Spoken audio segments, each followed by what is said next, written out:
Hello and welcome to On the Bench, the only sports discussion show for the Lincolnshire and Humber region right here on Estuary TV. My name's Raych Chadwick. And I'm Paul Woodford. We're here to take a look through the big sports stories that have been hitting the headlines this week and ask our studio guests to share their views on what's been going on. Joining us in the studio this week is MP for Cleethorpes Martin Vickers and Chairman of Cleethorpes Football Club Dave Patterson. Welcome to On the Bench and welcome back, Dave. Thank you. Martin, a Grimsby Town supporter, lifelong, I understand. Do you get much time to watch them play now? Well, I usually manage to get to the Saturday games. It's a bit more difficult midweek. I've been a regular since the 1960-61 season, showing my great age. And I can remember the first game of that season was a 0-0 draw against Chesterfield. Fantastic. I bet you looked that up before you came tonight. Yeah, good start. Imprinted on my mind. So how's this season been affecting you? Well, it's mixed, isn't it? I mean, we've seen one or two good performances, but there's been no consistency, I'm afraid. And then I was listening to the rather disastrous commentary from Halifax last Tuesday night. Managed a point on Saturday, but still a long way to go. Work in progress, I would say. Yeah, and we'll be discussing that a little bit later on. Dave, how's your season going so far at Clee Town? Very well at the moment. So we're lying third in the table with a steady start. We had a difficult start to the season, going to places that teams are going to be competing with us for promotion. So that was tough, but we come out of it well, and it culminated in our first win in the FA Vars, which has put us into the first round proper. We'll be back to you very shortly, guys. Coming up later on the programme, Tom and Stu are back with more of your questions in A View from the Estuary. And Matt Denson has been donning the spandex, you'll be pleased to hear, Raych. Yeah, he's been getting in the ring with Grimsby Wrestling Academy. Stay tuned for that. You probably won't want to miss it. I'll leave the room. Definitely not that one. But first up, this week saw all the rumour and speculation surrounding Rob Scott's sudden departure cleared up with an official statement released by Grimsby Town, confirming that Mr Scott has been sacked for gross misconduct. The statement reads, for a considerable time, the club and directors have worked with Rob Scott in an effort for him to accord with an acceptable standard of conduct, knowing that he had himself acknowledged difficulties which he was working to resolve. Given Rob's failure to improve and the circumstances relating to the gross misconduct during the Nuneaton home fixture, it led to the disciplinary panel concluding that there is nothing to suggest he was likely to change. It is therefore with regret Rob's employment with the club has been terminated in accordance with the club's disciplinary procedure. Well, strong words in that statement. I don't think the saying that any publicity is good publicity is true for Grimsby at the moment. Where did Grimsby go from here, guys? Well, it's difficult to know. I suspect the sort of time gap between the suspected sacking and the actual sacking was in part due to sort of legal complications, employment law, contracts and so on. But that, of course, has led to the endless speculation. Where the team go from here really depends on how it impacts on the players, doesn't it, and whether it affects their form and confidence. Dave, how would it affect the players, this kind of controversy and the drama and the press all playing it out? Well, you would hope that the players are professional enough to see over all this and just carry on with the business of what they're to do, and that's to play football. As a chairman of a club, I can see the difficulty that Mr Fenty's had.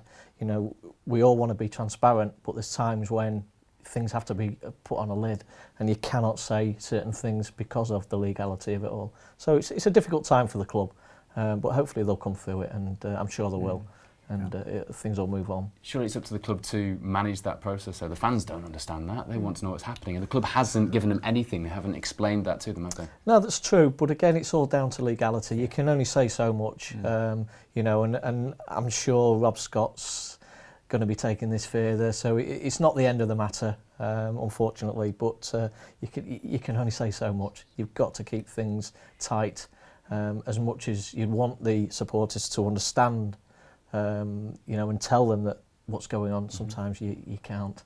Martin, you're a supporter, sorry. Yeah. Do you understand? Well, yes, I mean, I understand the points that, you know, Dave's just been making. As I say, the interesting thing, of course, is do these two double managers work? You know, we've seen Liverpool went tried it and that failed. I suppose if you turn back the clock, there was the Clough and Taylor one that did work. Who's the boss? That's the difficulty. And if they've got different ideas, does that transmit to the players? Yeah, it's a Mixed really messages. difficult one, and can Paul Hurst carry the team on and, kind of move on with that?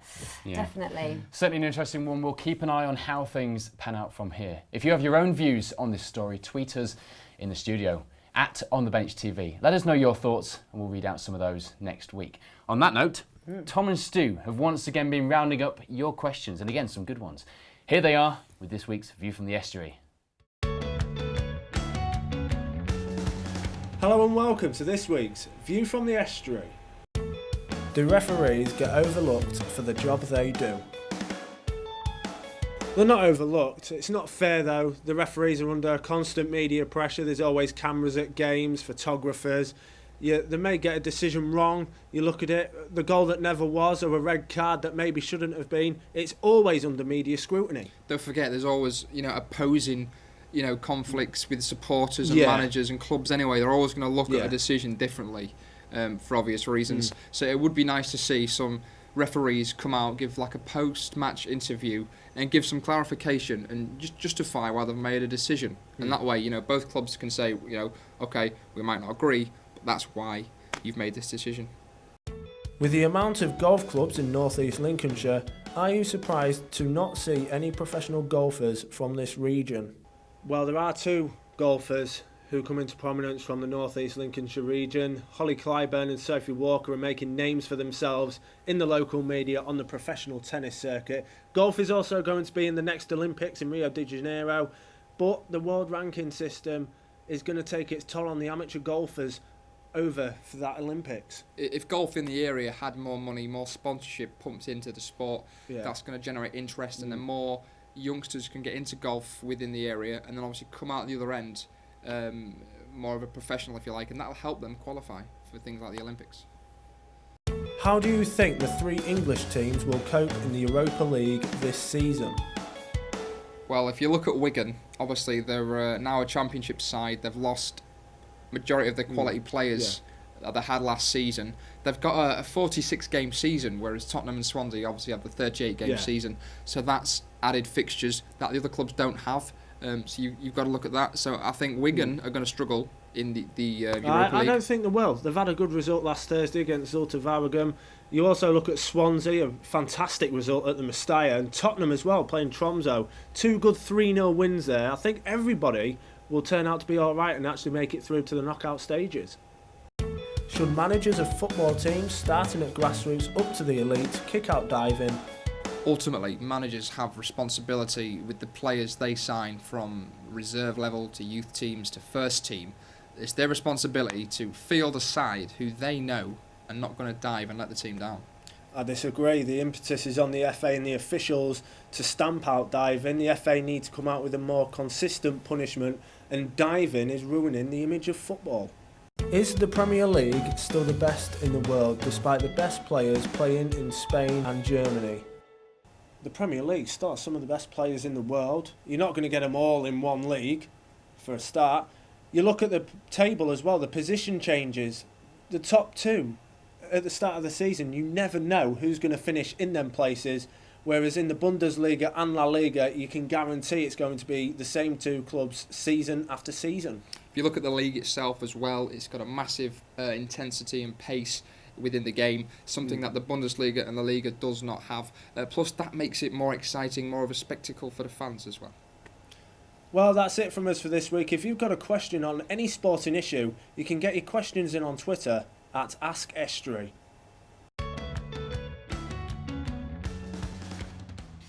Thanks again, Tom and Stu. Coming up after the break, we'll have more from our studio guests and we'll find out how Matt Denson got on at Grimsby Wrestling Academy. See you soon.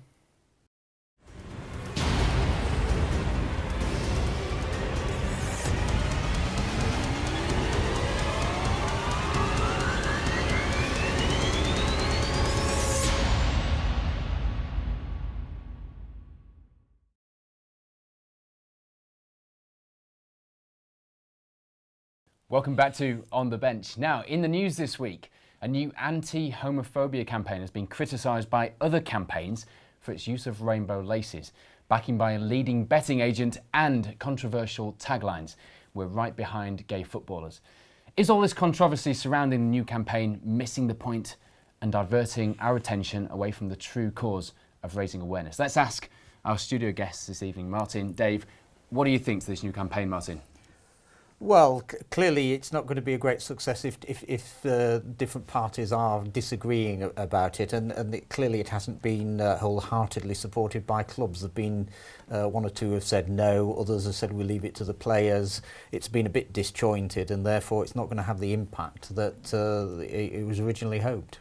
Yeah, absolutely. I mean, it is a difficult one because it's kind of, you want to support campaigns like this, but apparently the communication wasn't quite right for this campaign. Dave, what's your feelings on it? Yeah, I mean, if you're going to do a campaign to this level, then you've got to do your research and you've got to make sure that when it does hit, it hits well. And unfortunately, this one just hasn't, and it's not been accepted by a lot of the football clubs. So I think they need to go back to the drawing board and maybe tweak it here and there and hopefully come back with a better campaign. A recent survey showed us that 7 out of 10 fans, when asked, had been witness to or even been part of homophobic chanting. Now, that's just not something that needs to be promoted in this sport, is it? A bit like racism, it needs stamping out, doesn't it? Yeah, it does. And the racism, when that was on the go back in the 70s and 80s, was awful. Thankfully, the football clubs got together and they did stamp it out. The FA got involved and everybody was behind it. So it can happen, and I'm sure if they come back with a better campaign, do it in the right way, the FA will get behind it and every football club will be behind it. It's a shame it needs a campaign, isn't it? It is, but I think, Dave, you made the valid point there of, it needs to be a wholehearted thing of, come on, let's get this done rather than bits and bobs. So it can definitely happen in the future. I mean, it's sad that it has to happen, but when the racism campaign first started, of course, you would still have heard racist chants for a considerable time after. It took a long time, really, too long in many ways, for it to actually impact on people. They've now got the message, thankfully. Hopefully they'll get the homophobia one a little quicker. What about this link to, obviously, the Paddy Power betting company? How does that play out? I mean, can we have backing and commercial partners for these campaigns? I don't think so, no. I don't think that works, to be honest. I think if you're going in a campaign of this magnitude, you need to be open and not just have certain areas where we'll take Paddy Power in and get advertising through, because that's all Paddy Power interested in, is advertising, and it needs to be transparent and open and just why are we doing this, not for commercial reasons. Yeah, I mean, if their involvement deters clubs or individual players from taking part, then clearly it's a failure. And they're not afraid of kind of harsh and clear-cut campaigns, are they, shall we say? No. So it is a really difficult one. Well, thank you very much for your viewpoints on that one. Coming up next, our reporter Matt Denson has been trying out something a little different this week. You may remember in the last series, Steve Cartwright from Grimsby Wrestling Academy joined us in the studio and offered Matt the chance to get in the ring with his wrestlers and get his clothes off, put the spandex on as well. Well, brave as ever, he went along to a training session to find out a little more, but I do think the spandex was the main attraction. Take a look at this.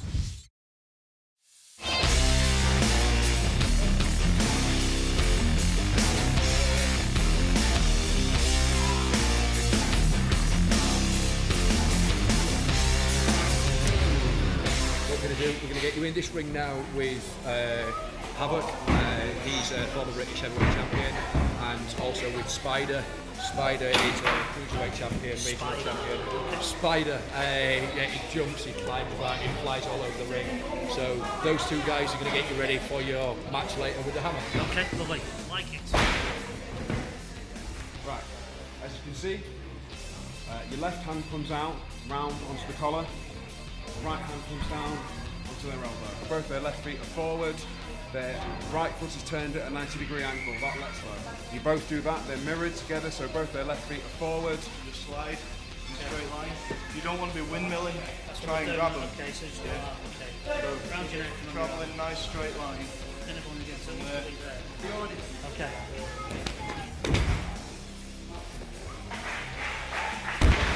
You can see Spider's gone into that exact same flat backward position, taking the pressure off the small of his back, spreading his weight over his arms and his upper. What are you going to do? Jump. Put that chin in, let yourself go with it. Okay, ready? Not bad. You're going to go down. And when I come in,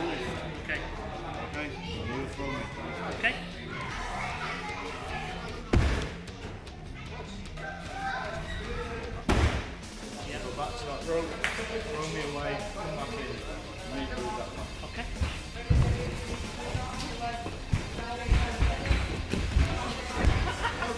Go the wrong side. Don't cross over me, yeah? The Academy, it's basically somewhere that people with a passion for professional wrestling can come and train and practice wrestling in a safe and controlled environment. The coaches that we've got are fully trained and experienced enough to teach those aspects, but we also teach how to work in front of a camera, how to speak with a microphone, and we try to encourage people to work in teams and help people that maybe don't have a lot of confidence to bring that confidence to the front, and just generally promote a healthy lifestyle. And we're open 7 days a week from 10 a.m. until 8 p.m.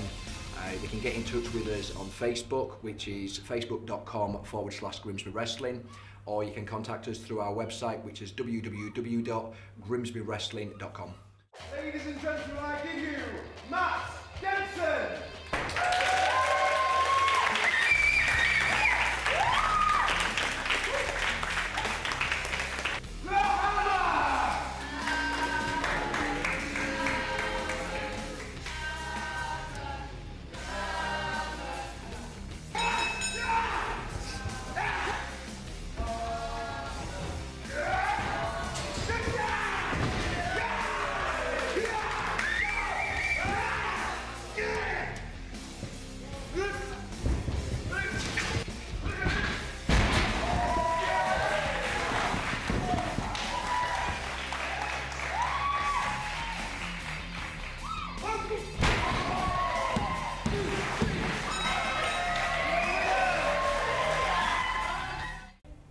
So, I've come here to a wrestling ring, met my match, had a bout, had some fun. Seen the serious side and the fun side. If you fancy it and you think you can handle it, get yourself down to Grimsby Wrestling Academy. Fantastic people, great atmosphere, one hell of a night. Well, joining us in the studio, the man, the myth, Captain Spandex himself, Matt Denson. Matt, that looked incredible, if a little uncomfortable for you. Oh, it wasn't comfy, it was fine. Worryingly? Yeah, worryingly. It was good. No, really good. Enjoyed that. You could see it on the VT. The MPs are welcome there any time. Honestly, yeah. Depending on which side of the fence a bit high risk, I think. We're going to see your match. You performed, competed in front of 400 Turned up. people. Yeah, turned up. We're going to have a look at that next week on the show. But how did that go? Yeah, that was good. That was actually quite exhilarating because here's the first thing. I was told we need to practice how you're going to go over the rope. All right, that was the first thing of the night I had to practice. Yeah, so yeah, look, you've got to watch it next week because it was really good fun and, as I say, in front of people as well, so it needed to be right. What kind of moves did he get you doing? Clothesline? Well, I'd like to say there were moves that they taught me. Could we do one on no? No. Not on this table. I don't know, just some strange manoeuvres that we had to do. But yeah, it's very good. Very good. So you even surprised the crew, I think, because no one knew you were coming out in... I keep saying spandex tonight. I've never had a chance to say it. The crew had no idea. The images. They had I no still haven't idea. got those images out of my head. The problem was I turned up in shorts thinking I'd get away with that, and when I went into the back and was introduced to them all, it was a case of, here's your costume. So, Well, on that note, I think we'd better go out. Move on. Well, that's all we've got time for this week. Thanks to Martin Vickers and Dave Patterson for joining us in the studio. And thanks to you for watching. We'll be back next week and we hope to see you then. Goodbye. See you later.